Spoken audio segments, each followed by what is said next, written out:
Question is 16a square plus 24ab plus 9b square. তাহলে একে উৎপাদকে বিশ্লেষণ করলে আনসারটি হবে। তাহলে দেখো আমরা প্রথমত 16a স্কোয়ারকে আমরা ভাঙাবো। তাহলে 16 স্কোয়ারকে আমরা কীভাবে করতে পারি? দেখো আমরা 16কে 4a হোল স্কোয়ার লিখতে পারি, ঠিক আছে? মানে ভাঙালে আবার আমরা 16 স্কোয়ারে পাবো, ঠিক আছে? এরপর আছে দেখো 24, আচ্ছা 24টাকে আমি ভাঙাবো। যেমন দেখো 20, আচ্ছা আমরা জানি কি square plus square plus 2ab plus B square ওই ফর্মে আমরা ভাঙাবো, ঠিক আছে? তাহলে 4 স্কোয়ারটাকে আমরা ভাঙাবো, সরি 24 এবিটাকে আমরা ভাঙাবো 2 ইন্টু 4a, ঠিক আছে?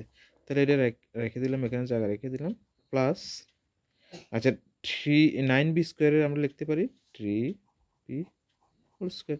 তাহলে এখানে 3bটা দেবো ইন্টু 3b। তাহলে দেখো 2 ইন্টু 8 আর 2 ইন্টু 4 মানে 8 আর 8 ইন্টু 3 মানে কত 24। তাহলে এটা মিলে গেছে, ঠিক আছে? তাহলে এক্ষেত্রে আমরা লিখতে পারি A square plus 2ab plus B square, অর্থাৎ A plus B whole square. A বলতে এখানে 4a plus 3b whole square. তাহলে এটাই হলো অ্যান্সার, ঠিক আছে? আজ এই পর্যন্ত, ধন্যবাদ।